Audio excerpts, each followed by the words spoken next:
Assalamualaikum warahmatullahi wabarakatuh. Salam sejahtera buat kita semua. Semoga kita semua dalam keadaan sehat jasmani dan rohani, tidak kekurangan satu apapun. Amin ya robbal alamin. Oke, Mimin akan melanjutkan cerita Liontin Giok Naganya. Oke, tanpa berlama-lama, Mimin lanjutkan saja ceritanya. Gas. Bab 2549 sampai bab 2552. Pramugara ternyata menjadi orang pertama yang menerima hal tersebut. Ia menitikkan air mata dan berkata, "Ah, saya tidak menyangka hal ini akan terjadi. Saya belum menikah, saya telah menabung begitu banyak uang, tetapi saya belum membeli barang mewah apapun, produk." Pramugari itu menangis dan berjalan menuju bibinya. Bibinya tertawa, dan mengusap tangannya ke udara di sebelah kiri. Sebuah pintu menuju kehampaan muncul di sini, dan di belakang pintu itu gelap gulita. Kemudian bibi berkata, "Setelah memasuki pintu ini, jiwamu dapat mencapai dunia bawah, pramugari. Masuk terlebih dahulu," dan kemudian beberapa pramugari lainnya juga menggelengkan kepala dan pergi dengan sangat sedih, "Masuk." Hachiro Maori menghela nafas, "Saya tidak menyangka kasus terakhir yang saya selesaikan akan seperti ini." Lalu dia juga masuk. Berikutnya adalah legging. Zhou Qian merasa sulit untuk menerimanya dan berkata, "Saya seorang bintang besar, bagaimana saya bisa mati seperti ini? Saya tidak akan menerimanya." Bibi itu tersenyum dan berkata, "Siapa yang rela mati? Saya sarankan Anda ikut aku secepatnya. Lalu kamu bisa bereinkarnasi. Jika tidak, kamu akan menjadi hantu kesepian di sini." Setelah mendengar ini, Zhou Qian tidak punya pilihan selain memasuki pintu dengan patuh. Saat ini, hanya Xiaolan dan Ye Chong yang tersisa.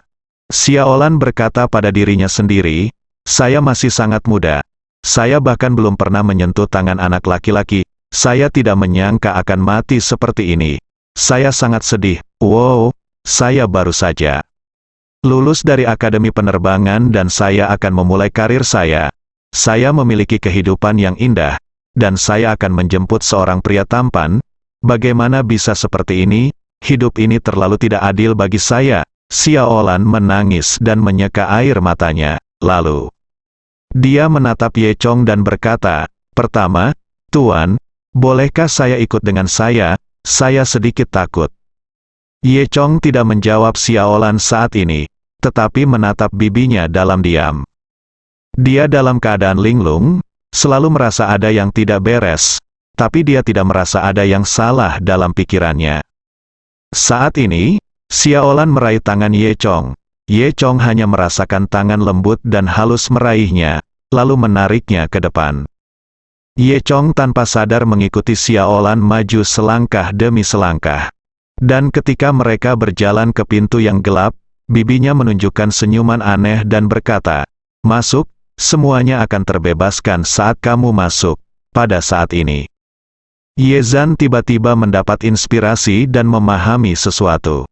Dia tersenyum sedikit pada bibinya dan berkata, "Aku tidak menyangka kemampuan pengendalian mentalmu begitu kuat, bahkan aku tertipu olehmu.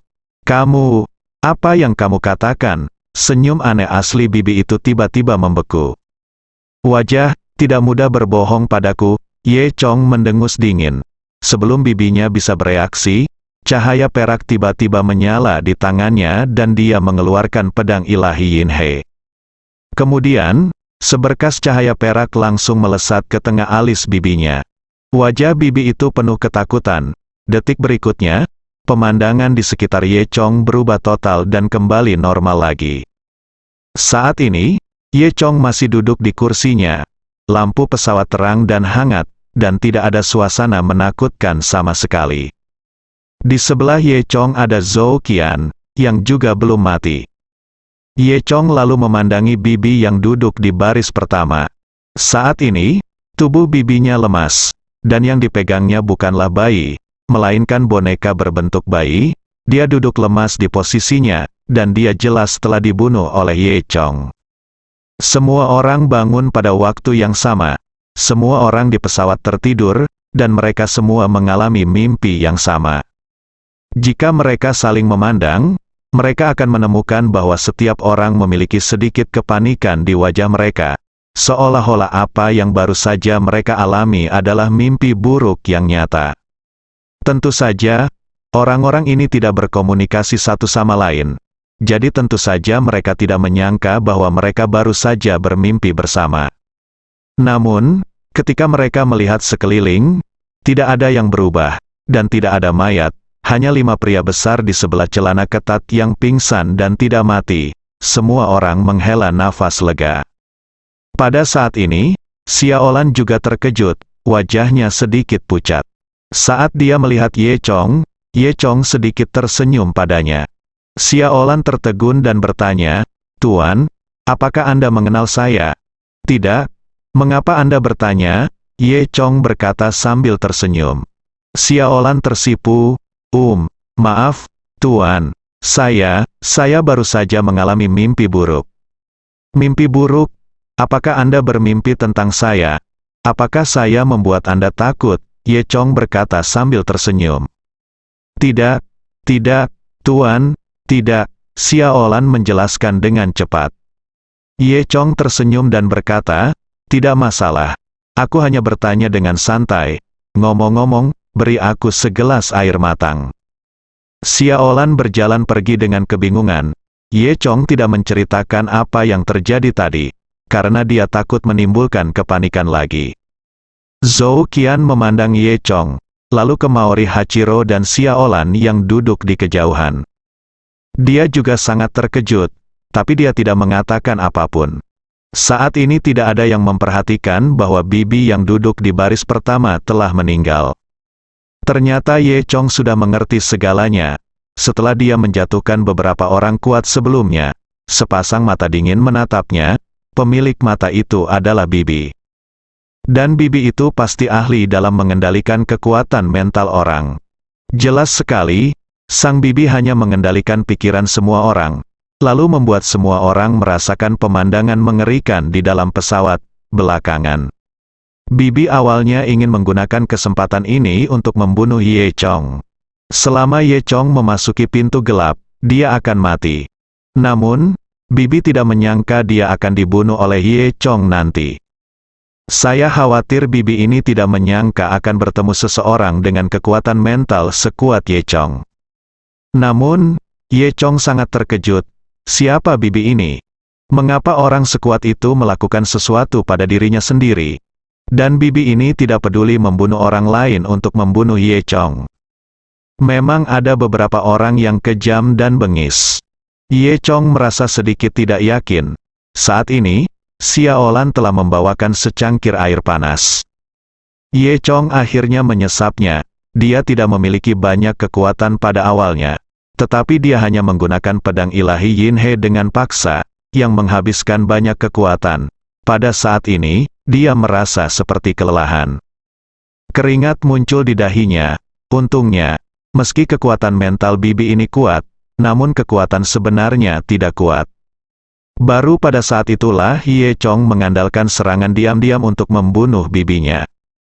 Jika lawannya adalah master tingkat Xuan, kekuatan Ye Chong saat ini mungkin tidak dapat mengalahkannya. Kemudian, setelah terbang 1 jam lagi, pesawat akhirnya mendarat dengan mulus. Setelah turun dari pesawat, Zhou Qian mengikuti Ye Chong.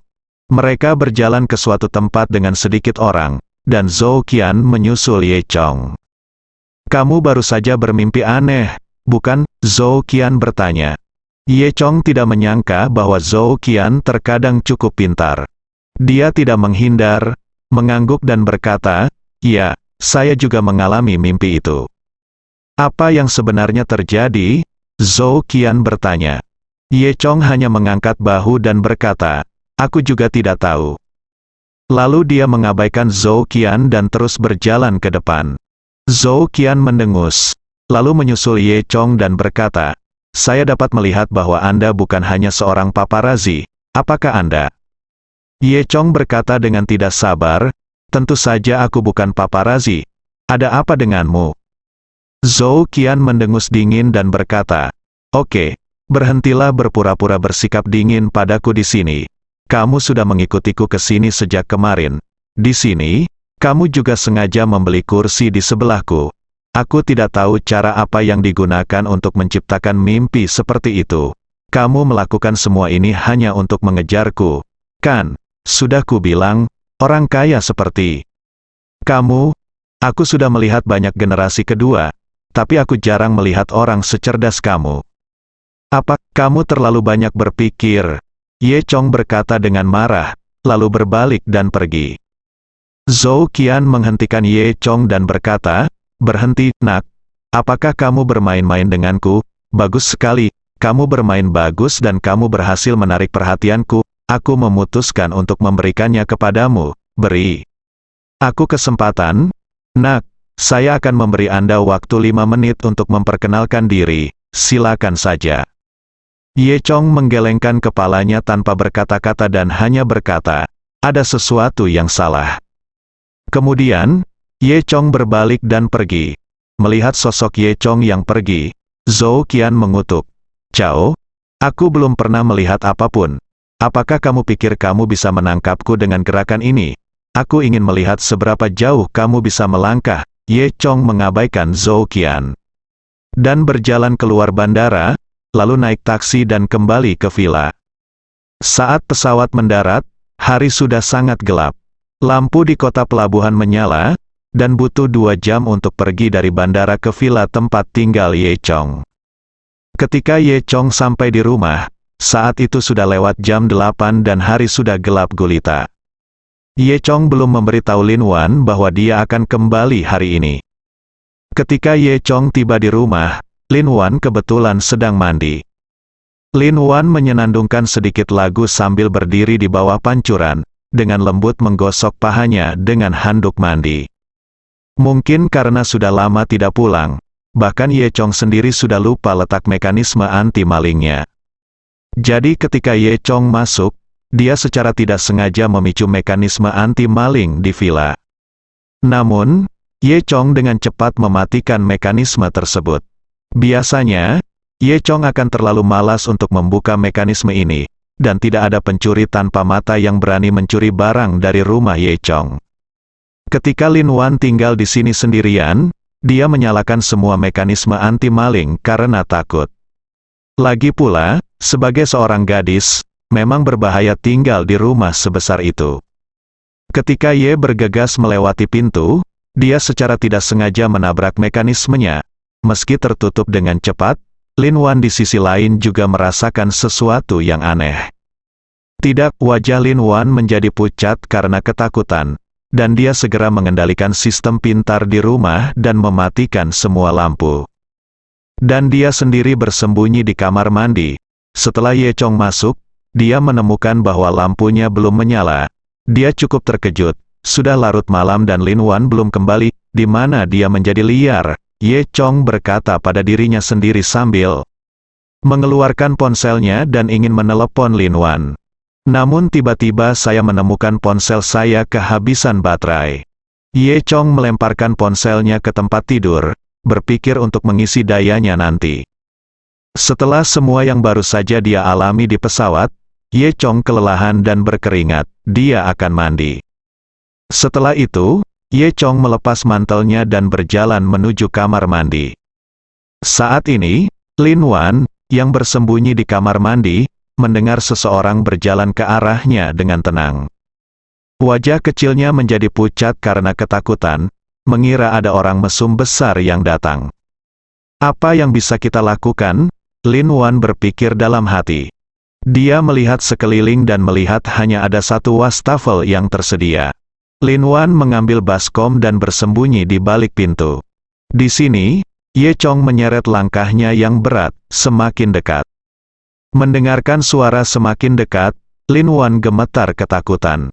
Benar saja, dia menuju ke kamar mandi, karena Ye Chong memiliki mata Dewa Naga dan dapat dengan jelas melihat lingkungan sekitarnya, dia bahkan tidak repot-repot menyalakan lampu. Hal ini membuat Lin Wan semakin curiga. Dia pasti orang mesum. Lin Wan berpikir dalam hati. Detik berikutnya, dengan suara berderit, Ye Chong membuka pintu kamar mandi. Saat dia membuka pintu, Ye Chong menemukan ada kelembapan di kamar mandi yang belum kering. Apalagi ada wangi seorang gadis yang keluar dari kamar mandi. Ye Chong berpikir, mungkinkah Lin Wan pergi setelah mandi? Apakah dia baru saja pergi belum lama ini? Setelah itu, Ye Chong mengendus, mencoba menentukan seberapa kental baunya dan apakah Lin Wan baru saja pergi. Saya harus mengatakan bahwa Lin Wan baunya sangat harum.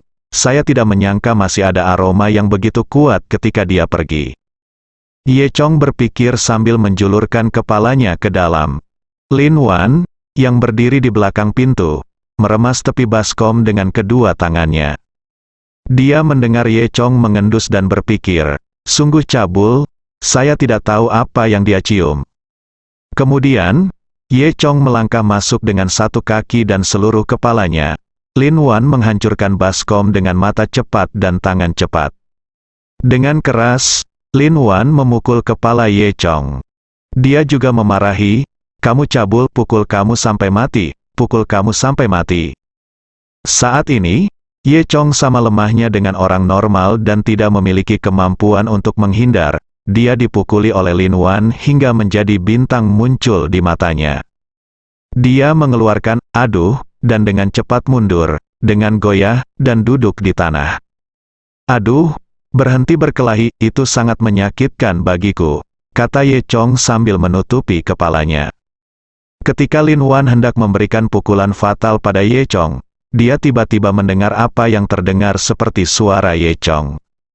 Lin Wan menghentikan apa yang dia lakukan dan bertanya pada bayangan dalam kegelapan, Ye Chong, apakah itu kamu? Ini aku, Lin Wan. Ternyata itu kamu, Ye Chong berkata sambil menyentuh tombol lampu samping, putar lampu. Saat itulah ruangan itu menyala. Lin Wan berkata dengan heran, Ye Chong, itu benar-benar kamu. Tentu saja ini aku. Ye Chong menggosok kepalanya dan berkata, kamu harus melihat dengan jelas sebelum memukuliku, aku hampir dipukuli sampai mati olehmu.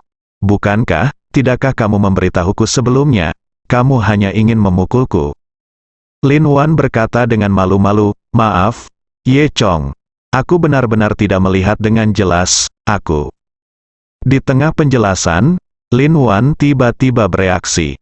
Bahkan Ye Chong, bajingan ini datang diam-diam untuk mengawasinya mandi. Mengapa saya harus mengakui kesalahan saya? Kemudian, Lin Wan mengangkat kepalanya dan berkata, ya. Aku sudah lama ingin melakukan sesuatu padamu. Bagaimana? Siapa yang memintamu mengintipku saat mandi? Ye Chong tidak bisa tertawa atau menangis dan berkata, siapa yang mengintipmu saat aku sedang mandi? Aku hanya. Kali ini Lin Wan mengucapkan aduh, tiba-tiba berbalik, dan menutupi wajahnya dengan wastafel, wajahnya merah sampai ke lehernya. Nakal, apa yang kamu lakukan? Kenapa kamu tidak memakai pakaian?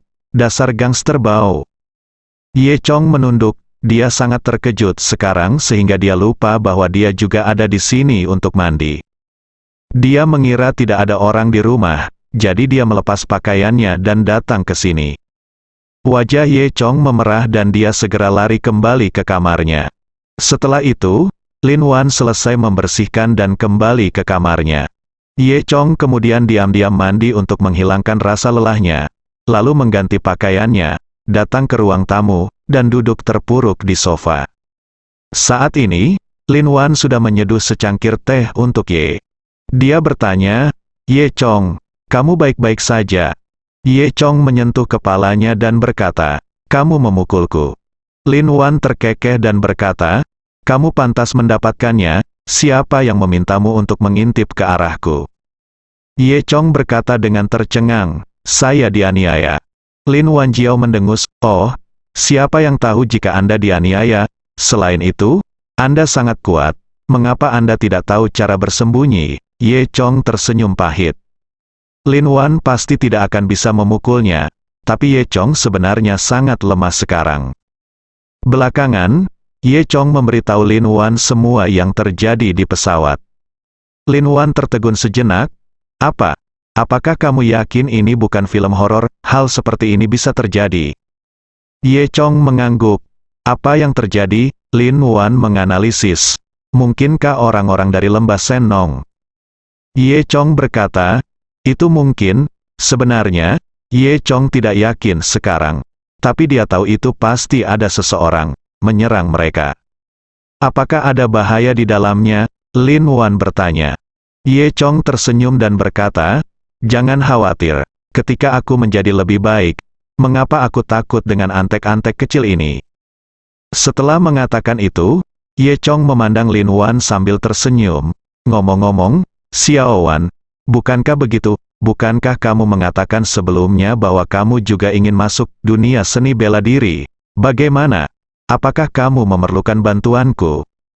Ye Chong menyeringai. Lin Wan dengan marah meraih bantal di sebelahnya dan melemparkannya ke kepala Ye Chong.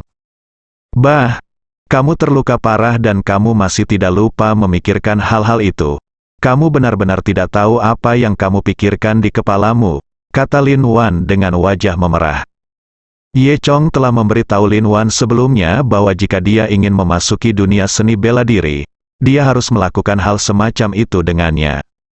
Saat itu, Lin Wan juga sedang kebingungan dan hampir bertengkar dengan Ye Chong, namun diganggu oleh Xiao Qi.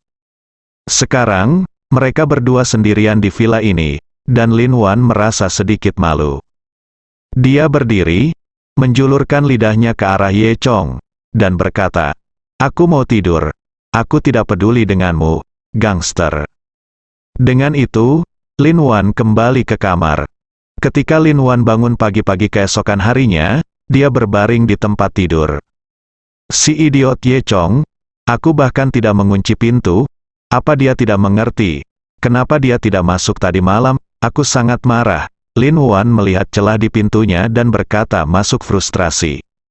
Setelah bangun, Ye Chong berkata dia akan membawa Lin Wan ke pusat bisnis internasional terbesar di kota Hong Kong. Cuaca panas sepanjang tahun di kota Hong Kong, terutama saat ini.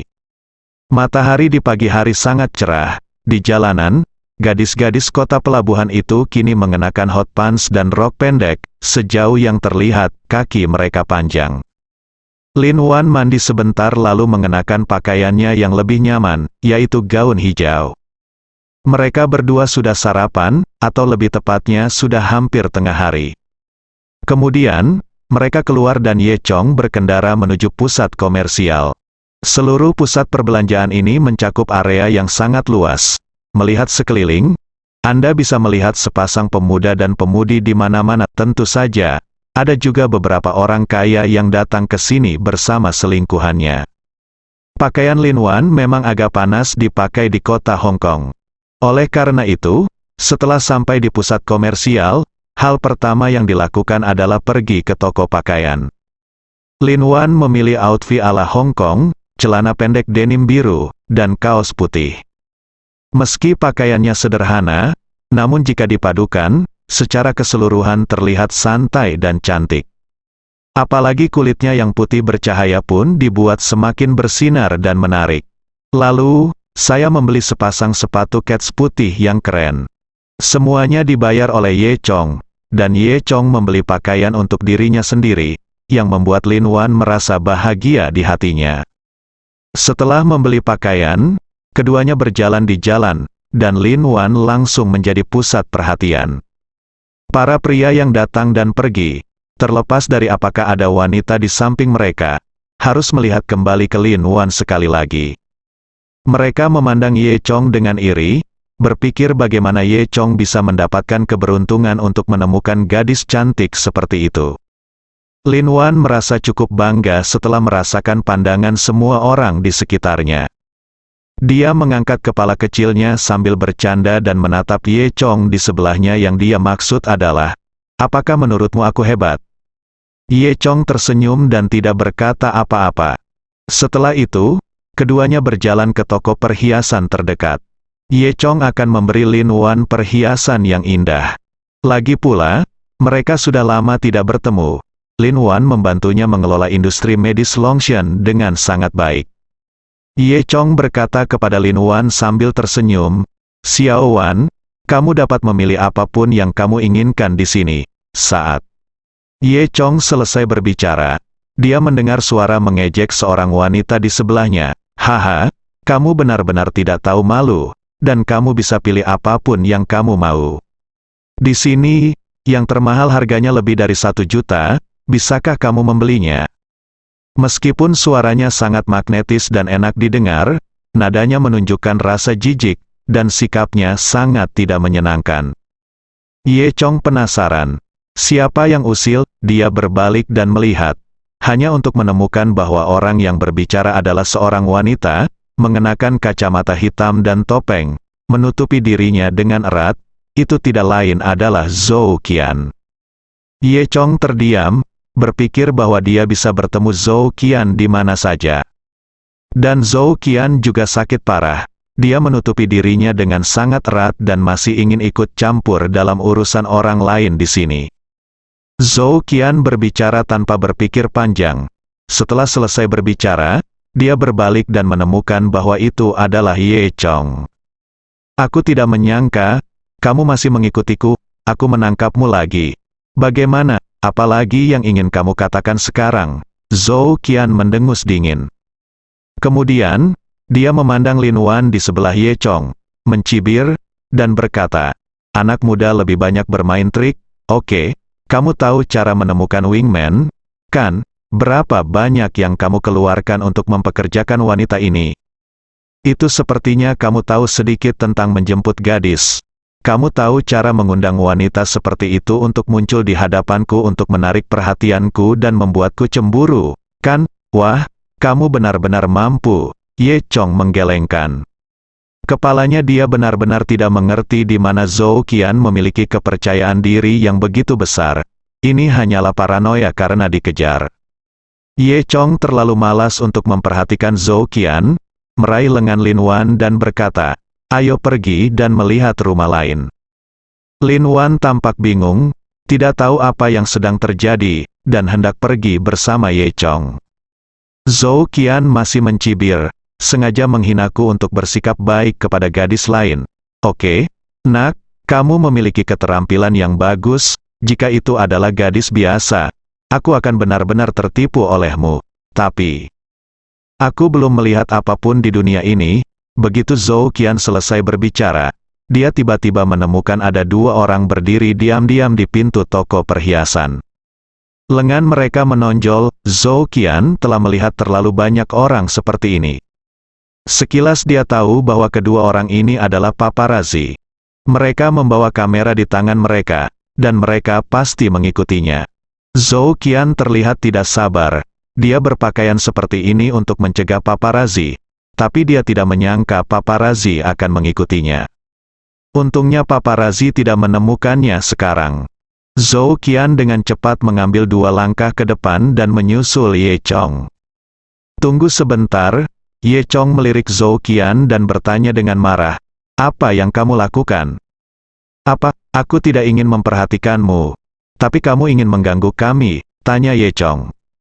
Zhou Qian berbisik, nak, jangan terlalu sombong, apa menurutmu aku tidak tahu niatmu? Oke, sekarang aku akan memberimu kesempatan untuk membantuku, bukankah kamu hanya ingin membantuku dan lalu menjalin hubungan di hatiku? Citra yang bagus, kali ini kamu akan berhasil. Ye Chong sangat terdiam, dia belum pernah melihat orang seperti itu sebelumnya. Kenapa kamu merasa begitu nyaman dengan dirimu sendiri? Ye Chong berkata, saya tidak tertarik membantu Anda. Zhou Qian sama sekali tidak peduli dengan apa yang dikatakan Ye Chong, dan melanjutkan, berhentilah berpura-pura. Bantu saya keluar dari sini sekarang. Ada 2 paparazzi yang mengikuti saya di luar. Lin Wan sangat penasaran, bertanya, apa paparazzi? Dia hendak melihat ke belakang. Jangan lihat. Zhou Qian meraih Lin Wan dan menyetrum Lin Wan. Jangan menarik perhatian mereka, Zhou Qian berkata dengan hati-hati. Lin Wan sedikit takut dan bertanya, siapa mereka dan mengapa mereka mengikutimu? Mengapa mereka mengikutiku? Zhou Qian mencibir, gadis kecil, matamu sangat buruk. Setelah mengatakan itu, Zhou Qian diam-diam dia melepas kacamata hitamnya dan membiarkan Lin Wan melihat dirinya sendiri. Lin Wan kaget saat melihat Zhou Qian. Baru setelah itu dia melihat dengan jelas siapa Zhou Qian, dan dia hampir berteriak, tetapi Zhou Qian segera menutup mulutnya. Ternyata Lin Wan secara alami mengenal Zhou Qian. Ini adalah bintang besar terbaru dari generasi baru. Apalagi Lin Wan juga terobsesi dengan Zhou Qian. Lin Wan tidak menyangka kalau Ye Chong ternyata mengenal penyanyi hebat seperti Zhou Qian. Ye Chong, ternyata kalian berdua saling kenal, kenapa kamu tidak memberitahuku sebelumnya? Lin Wan berkata dengan penuh semangat. Zhou Qian, lagumu, Little Fish, adalah favoritku. Lin Wan sama bersemangatnya dengan anak. Ye Chong tersenyum pahit di dalam hatinya dan menggelengkan kepalanya. Dia paling mengenal Lin Wan, dia dulu suka mengejar bintang, tapi masalah ini masih belum berubah. Zhou Qian segera memberi isyarat samar untuk memberitahu Lin Wan agar berhenti berbicara dan tidak membiarkan paparazi di luar mendengarnya. Dia berkata, sekarang aku memberimu tugas. Segera bawa aku keluar, jangan menarik perhatian paparazi. Sikap Ye Chong masih dingin, tidak tertarik. Zhou Qian berkata dengan marah, "Nak, jangan melangkah terlalu jauh. Itu saja. Jika kamu terus melakukan ini, aku akan marah." Ye Chong tersenyum sedikit. "Apakah kamu pikir aku peduli apakah kamu marah atau tidak?" Zhou Qian tercengang, "Kamu pasti sakit. Bukankah kamu hanya ingin mengejarku? Apalagi yang ingin kamu lakukan? Bahkan jika kamu tidak memberiku kesempatan." Zhou Qian tidak tahu trik apa yang Ye Chong gunakan, bersikap dingin padanya. Dia sedikit tidak senang. "Berhentilah berpura-pura, aku benar-benar marah jika kamu terus berpura-pura." Ye Chong terlalu malas untuk memperhatikan Zhou Qian, jadi dia menoleh ke Lin Wan di sebelahnya dan berkata, "Xiao Wan, ayo pergi, berbalik temukan toko yang lebih besar dan belikanmu sesuatu." Dengan itu, Ye Chong meraih Lin Wan dan ingin pergi. "Tunggu sebentar, bantu aku," kata Zhou Qian. Zhou Qian melihat tatapan Ye Chong yang tidak peduli dan berhenti bertanya pada Ye Chong. Dia berpikir, bukankah kecantikan di sebelah Ye Chong tadi mengatakan dia adalah penggemarnya? Zhou Qian kemudian tersenyum pada Lin Wan dan berkata, "Cantik, bagaimana kalau kamu membantuku? Aku tidak ingin difoto oleh paparazi, kalau tidak aku akan sengsara." Aku diam-diam lari ke kota Hong Kong untuk beristirahat. Jadwal saya hari ini awalnya untuk latihan syuting iklan. Saya kehabisan diam-diam, jika saya ketahuan, saya akan sengsara. Ye Chong menggelengkan kepalanya dan berkata, "Tidak ada etika profesional, Zhou Qian." Terus memohon dengan Lin Wan. Lin Wan berhati lembut, dan dia adalah idolanya. Dia berkata kepada Ye Chong, "Ye Chong, bagaimana kalau kita membantunya?" Ye Chong benar-benar terdiam dan harus berkata, "Oke." Lalu, Ye Chong memikirkan sebuah rencana. Dia mengucapkan beberapa patah kata di telinga Lin Wan dan Zhou Qian. Keduanya mengerti, lalu keduanya memasuki kamar mandi di dalam toko emas. Setelah beberapa saat, dua orang keluar. Zhou Qian mengenakan gaun hijau Lin Wan sebelumnya. Lin Wan, sebaliknya, mengenakan pakaian Zhou Qian, mengenakan kacamata hitam dan topeng, dan menutupi dirinya dengan erat. Kemudian, Lin Wan mengikuti rencananya, segera bergegas keluar dari toko perhiasan dengan kepala menunduk, lalu berlari ke kiri tanpa menoleh ke belakang. Di pintu masuk toko perhiasan, saat mencari dua paparazi, dia tiba-tiba melihat sesuatu yang aneh dan langsung mengira Lin Wan adalah Zhou Qian dan mengikuti mereka. Ini adalah jurus untuk memancing harimau agar menjauh dari gunung. Setelah kedua paparazi itu pergi, Zhou Qian berpura-pura menjadi pacar Ye Chong, meraih lengan Ye Chong, dan berjalan keluar dari toko emas dengan megah. Segera setelah itu, dia langsung keluar dari pusat komersial dan mendatangi mobil Ye Chong untuk duduk. Zhou Qian tidak menyangka Ye Chong memiliki mobil sport mewah. Keduanya duduk di dalam mobil dan menunggu hampir 10 menit sebelum Lin Wan berlari keluar dengan terengah-engah dan duduk di dalam mobil. Lin Wan tersentak dan mengeluh. "Kedua paparazi itu sangat menyebalkan. Setelah menangkap saya, mereka tahu bahwa saya bukan saudara perempuan Zhou Qian, dan kemudian mereka bersikeras memotret saya dan memaksa saya menjadi bintang. Saya membuang-buang waktu. Dibutuhkan kekuatan 9 ekor sapi dan 2 harimau untuk melarikan diri.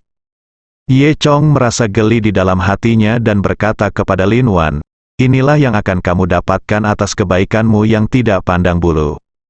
Zhou Qian mendengus dan tidak menganggapnya serius.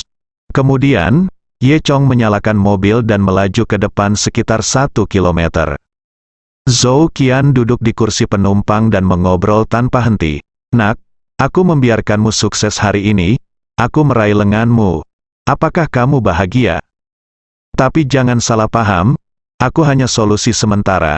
Itu semua, aku tidak punya pemikiran apapun tentangmu, tapi kamu seharusnya beruntung. Lagi pula, ini bukan suatu kehormatan yang akan dimiliki semua orang, dan aku juga. Duduk di kursi penumpang mobilmu hari ini, mobil milikmu ini belum digunakan selama setahun, selesai. Bahkan Lin Wan di belakangnya merasa bahwa Zhou Qian mungkin sedikit terlalu percaya diri. Mobil itu dengan cepat berhenti di jalan 1 kilometer jauhnya. Keluar dari mobil, kata Ye Chong dengan tenang. Zhou Qian mengangkat bahu dan berkata, adik perempuan, dia memintamu keluar dari mobil. Dia ingin membisikkan sesuatu kepadaku dan aku di dalam mobil. Oke, kamu bisa turun dan aku akan melihat apa yang dia katakan. Zhou kata-kata Qian. Sebelum dia selesai berbicara, dia disela oleh Ye Chong. Ye Chong tidak tahu apakah harus tertawa atau menangis. Dia berkata, aku memintamu turun dari bus. Zhou Qian tertegun. Apa katamu? Minta aku turun dari bus? Apa urusanmu? Sikapmu? Kamu memintaku, Zhou Qian, untuk turun dari bus. Itu benar, kata Ye Chong. Zhou Qian sedikit tidak senang. Apakah kamu bertindak terlalu jauh? Jika kamu melakukan ini lagi, kamu akan menyesalinya. Aku akan mengatakannya lagi. Aku tidak tertarik padamu. Kamu turun dan jangan, aku tidak merasa nyaman lagi dengan dirimu di sini, kata Ye Chong. Baiklah nak, aku akan mengingatmu. Zhou Qian menjadi marah, keluar dari mobil, dan menutup pintu dengan marah, bersambung.